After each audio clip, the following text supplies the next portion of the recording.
Today is Saturday, April 23rd, and this is Football's Remarkable.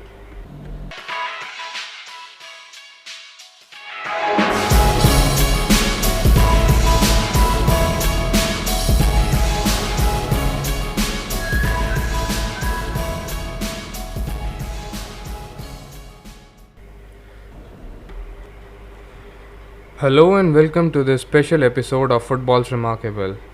I am your host Devang Pandey, and today we will be talking about development, growth, and future of football in India with our special guest Mr. Khurram Raza. Mr. Khurram Raza is a journalist and currently the secretary of Rangers Sports Club. Welcome, sir, to our podcast. As we know, many people have described India as a sleeping giant in football.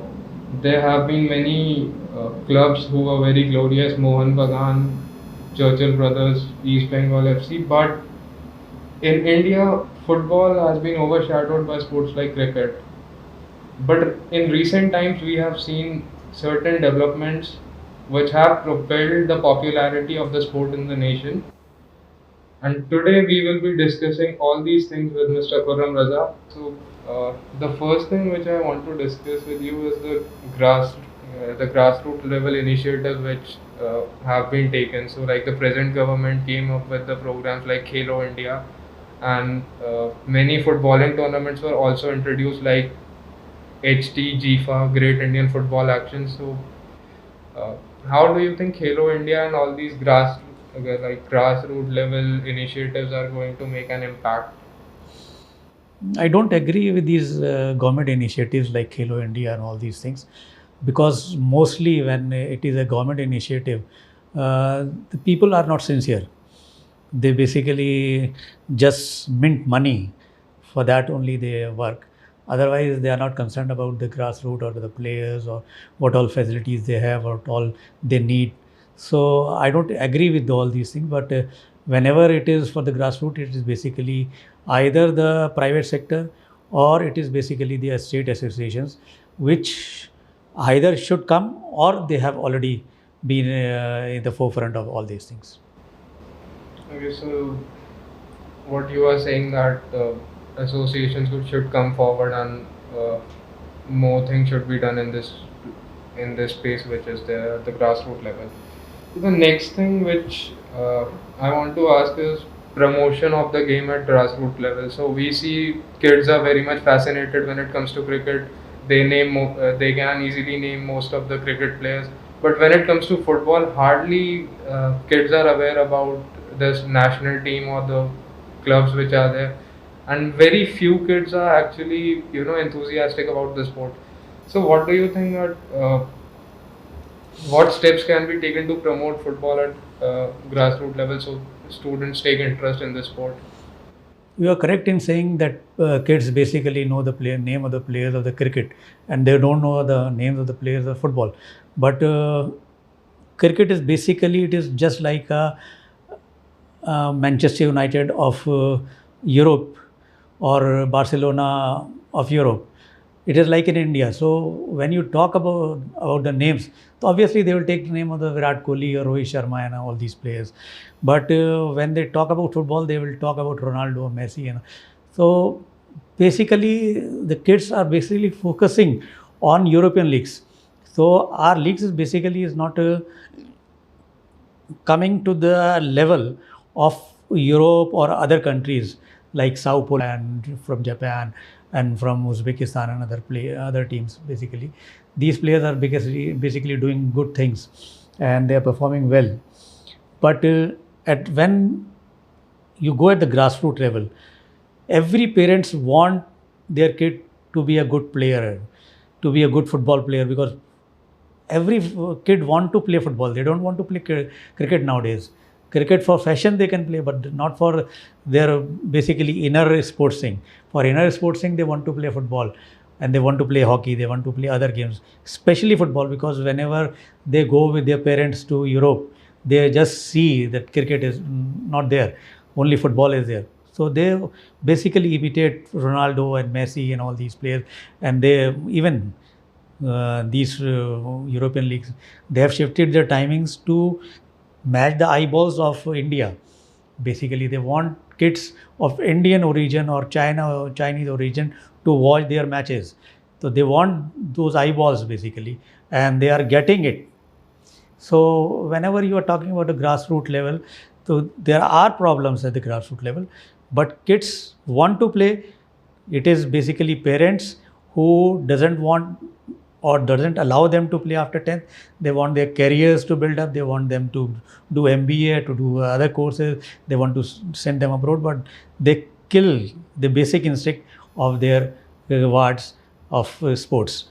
Plus the associations they don't have money, so they can't do much. It is because basically the corporate houses which should come forward. They should put the money into the game. Whenever they will put the money into the game, obviously the game will prosper, and at the grassroots level the kids will prosper. So the takeaway from your point is that the current league in India is not up to the mark, like the progress which has been made in South America and the regions, and secondly, underfunding is there. And the third problem is that parents see academics much more as a viable full-time career and don't allow kids to pursue football. Yes, very few parents, basically those uh, parents who doesn't want their kids to play but wants them to be on the this thing outdoor sports till 9th or 10th, but once it is question of academics, they want their kids to play. Basically they want their kids to concentrate on studies only. Yeah, so most of the parents have a persona that football cannot be a full-time career. Yeah. So that's a problem. There's a very limited percentage which just go for the sports. So coming to the next thing, that we have currently in India, like we have structures in place like zonal level competition, inter-zonal competition, and national level competitions for school kids and for college kids and all. So what do you think should be like the changes that should be made in the structure so that football can prosper in our nation? First and foremost thing is that their age fraud should be stopped somewhere, because many players, they are indulging into age fraud. Their coaches are indulging into age fraud. Their parents are indulging into age frauds. They are making fraud birth certificates and everything just to be in that team. So if you are above 17 and you are playing under 17, obviously when you will grow, you will suffer, and the India will suffer. So basically first and foremost thing is that age fraud should be controlled, not controlled, but it should be almost eliminated from the sports industry. And second thing is that associations basically should come forward and should be more transparent in selecting the teams. If they are selecting the teams, if they have to select the 20 players and they say 15 or 14 players, you select give the chance to the coaches and you select the team, and 6 players there will be, or 7 players, they will be from the management quota. So if you will select like this will hamper the basically progress of the game.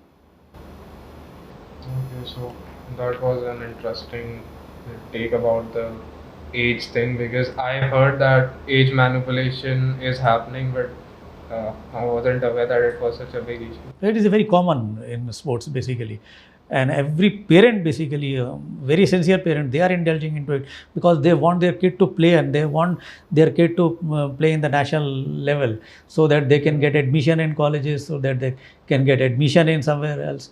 So that's the basic Like, thing. they are just doing it for personal gain so Yeah. that they get the certificate, but they are not concerned about what will happen, To the sports and to the Yeah. country. because once you are overage, so there is less scope of improvement in the game. So coming to the next thing, like you just said that private corporations should come forward and the funding. So funding and infrastructure, I want to like understand the stadiums, training facilities, and fund allocation, how it is working currently, because like we see in European leagues, Hmm. the football club is having its own stadium, its own training facilities, and fund allocation is from the local businessman and local community in most of the European ways. So how it is working in India? Like, is it the same or? No, it is not the same. We are lacking very behind to European clubs. We don't have our own stadiums. So, though we were the leaders earlier, matlab you won't believe it. People won't believe it who will hear it. That in Delhi, when you used to have the DCM, Door and another matches, there used to be a blacks of the tickets, entry tickets, and there used to be riots. There once a person was died because of the fighting in the match over the referee decision. So there was so passion in the game at that time, and even we were called the Brazilians of Asia basically.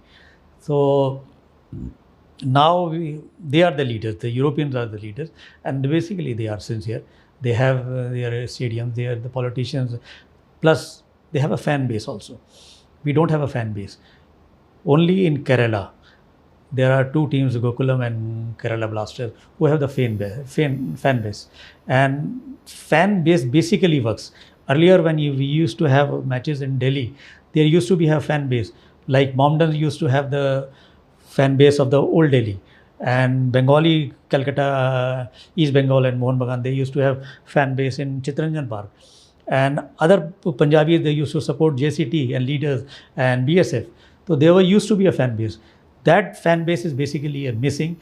Now we are trying to gain maximum eyeballs, but not through the fan base, but through our own social media contacts or something like that. But if you want to progress the game, you have to have a fan base. That's true because I myself am a fan of Kerala Blasters and I was supporting them in the ISL final. So since we are talking about Kerala Blasters and East Bengal and uh, comparing Indian leagues to the international level, so but we cannot deny that there has been a certain sort of development after ISL came into the picture. Indian Super League has contributed in the promotion of football. Earlier there was not such a fan base, but after I League came in, Reliance and all the funding and Kerala Blasters and all these clubs were set up. So after that, what do you think? How has these domestic leagues and Reliance moving in and Atletico Madrid and Manchester City also have invested in Indian Super League. So how do you think this is going to change the Obviously, scenario? whenever there is funding, the game will improve because players and other people who are associated with the game, they need money. And if a coach you are hiring from abroad, he needs money for that. So obviously, funding will help and funding will develop the game for the future. Reliance, the idea was very good, but still we have to see when the main players will come, when there will be a race of the main players to come to India. Now, basically, all those players are playing who have already finished playing the games in their uh, homeland or in their formats, whichever their format they were playing in their countries or other European clubs. Now, just passing the time and they are earning the money. But basically, we want new players from Brazil, new players from Nigeria, new players from Ghana. They should come. They should basically come and take the lead. Yeah, that is very much true because in the first season we saw players like David James, Marco Materazzi coming, and Nicolas Anelka was also there. But most of them have played in the Premier League in their prime, and now they are coming after their retirement. Like Diego Forlan was also there in Yeah, the yeah. second, third season, but he has played in his prime, and now it is that he is retired. Roberto Carlos also was the coach, but it's the same thing. So my next question is, do you think that since we are slowly improving in football in this area, so do you think that ISL or I League will one day be comparable to leagues like Premier League, La Liga, and the Bundesliga?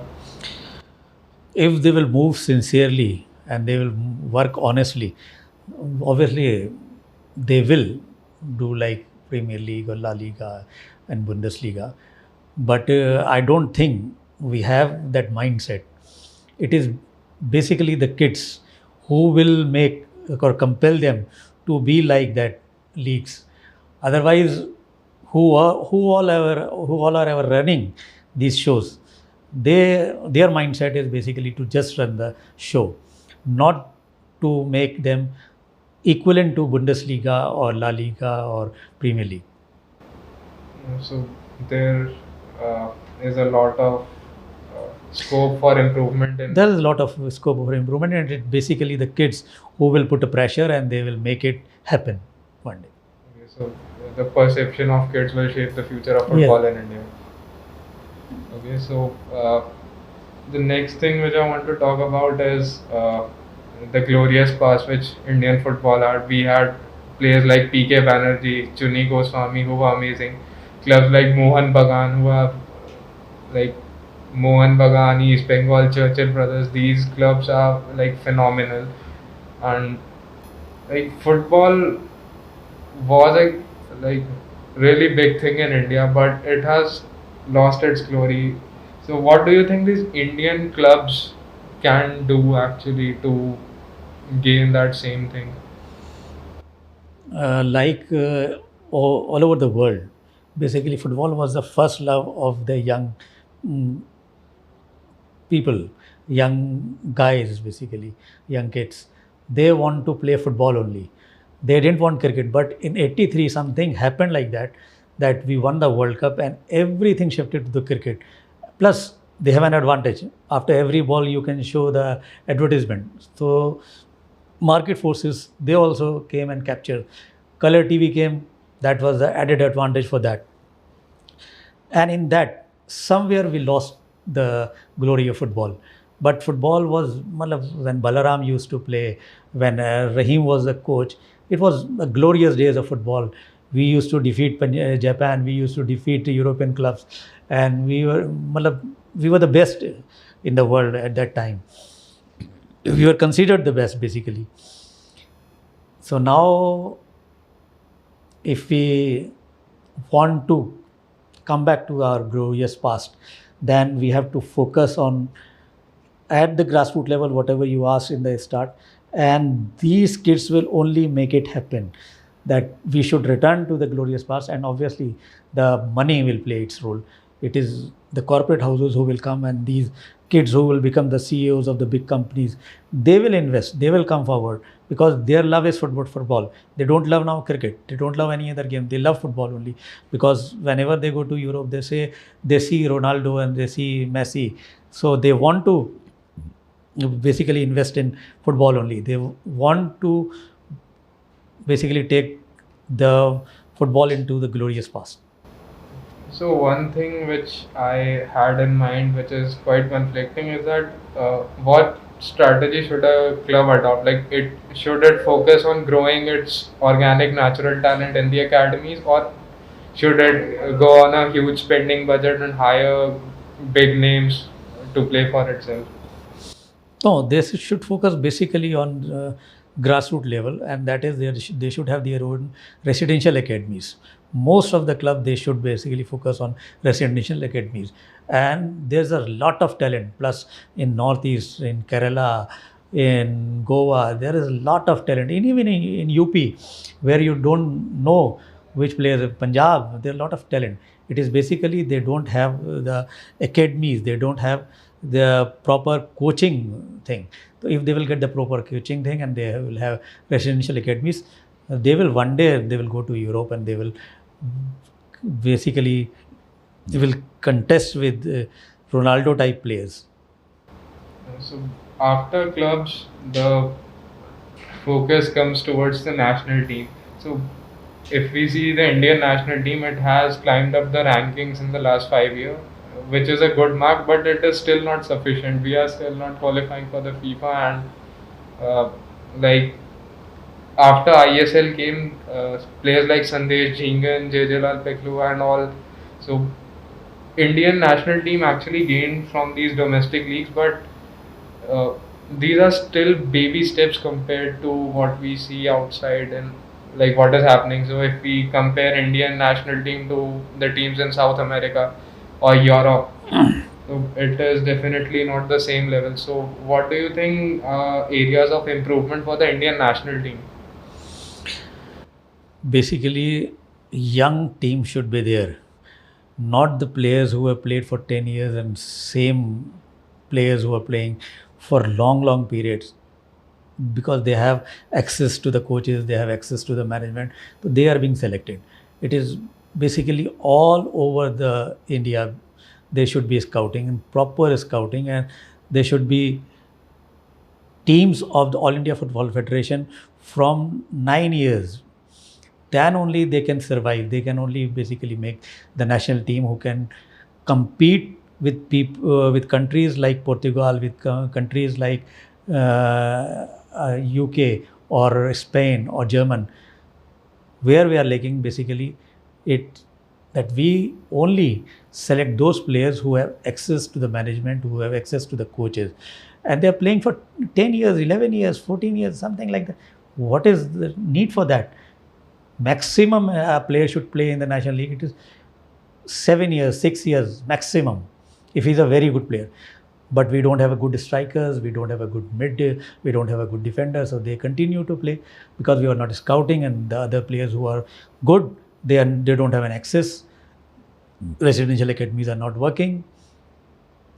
Even I agree with that because if we see Netherlands, so before 1970s, Netherlands had it was not on the world football map, but scouting, residential academies really helped them to grow the natural talent. And in 1970s, players like Johan Cruyff, Yeah. really they put Netherlands on the world footballing map, and the following generations like Marco van Basten, yo, like these players were actually inspired from Johan Cruyff, and Netherlands is now a footballing powerhouse. Yes, yes. So I agree with that point. Scouting and all these things can really make a difference for the national team. So the next thing is like recent achievement of the Indian clubs, like Mumbai City FC was playing in the Asian Football Confederation AFC league, and Atletico de Kolkata also scored goals in that. So do you consider this as the next step for the Indian footballing clubs, like our clubs improving? Yeah, it is a good sign, but the management should basically focus on the residential academies. They should have their own products, their own kids who should do the wonders. Yeah, so residential academies actually, I think, can make a difference. I totally agree with that point. The the last part which I want to discuss is what can we learn from the European leagues, like nurturing talents, bringing in big names. So what, which factor is the one which can actually make a difference in Indian footballing scene? One which I told you, we should have, every club should have a fan base basically. That will make the game household. In every home it will be discussed. Once you are a fan of that club, like you said that you were a fan of Kerala Blaster, so you can discuss with your family members. So every club should have its own fan base. They should concentrate on making a fan base. Plus, marketing forces are very important. We should know basically which are the ways which we can through which we can sell our product, through which we can sell our clubs, which we can through which we can make our clubs to rise above the other clubs. That is the marketing strategy that we should have. Fan base, marketing strategy, and residential academies, we should focus in that.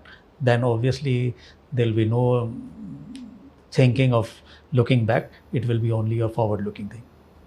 Uh, that is really important because when we see Premier League, so the clubs in the Premier League have a massive fan base, like the people who support Liverpool. So I have some relatives who live in the UK, and they say that the craze for these football clubs is so much that people might change their wives, but they don't change the fan base of the football club. So if you are a Yeah. Liverpool supporter, you will never support Arsenal. You will stay loyal to your club. That is the level of fan base. There are fights between families. Yeah. Yeah. So my last thing is the development approach which China is pursuing. So like Xi Jinping is himself a very big football fan, and China has taken the goal that by 2050 they want to win the World Cup, and they are pumping massive amount of money in their leagues, upgrading the facilities, stadiums, and they are hiring so many players from outside. Like I remember Oscar, who is a Brazilian international. He was playing for Chelsea. He left Chelsea and went to China to play football. The same was with, I guess, Lukas Podolski also. He was a German international. He also went there to China. So, do you think a development approach like this, like pumping massive amounts of money and focusing on football, will that be feasible? That is always feasible basically if you pump the money into it, but it is basically the mindset of the government's base. If you talk about Xi Jinping, then he is basically pumping the money and he is focusing on the game. Here we just, if we won the Olympic medals, then we can have a meeting with the Prime Minister. Otherwise, no minister, no one will talk. Only he will call the association when someone will ask, please, my son or my ward is not selected. You just make a phone call, and then they might select you. And obviously, they oblige these associations and all these things. So, if you are thinking on that way or you are going on that way path, obviously you will not go into the higher things. You have to have, like Xi Jinping, you have to pump the money, you have to develop the game, and you have to be very transparent, and you don't have to be basically corrupt. Corrupt doesn't mean that you have to be corrupt financially. It is basically if you are making a phone call for some players for some favors, that is also a corruption. So don't indulge into that thing. Just give them a free hand, just be a transparent, and make them to develop the game basically. Okay, so like the important things which we can focus from this talk are focus on residential academies, pumping in money for infrastructure and all, being honest, like no corruption, no age manipulation, no nepotism, Nothing. and building a fan base Yes. and marketing that fan base as well. So that can really change the football. Because there are three things. One is a product you will get from residential academies. Yeah, Fan base, basically the viewers yeah, who will basically come and watch the match. And then it is basically the money which will make it happen. yeah. So you need these three things. And for these three things, if you are corrupt and you have a mindset of basically inclination toward corruption or nepotism or age fraud, obviously you will not go forward. Okay, so that was very interesting. So, that brings us to the conclusion. Thank you very much, Mr. Khurram Raza, for taking out the time. So that was our episode. I thank you very much for listening. See you next week. Goodbye. Thanks a lot.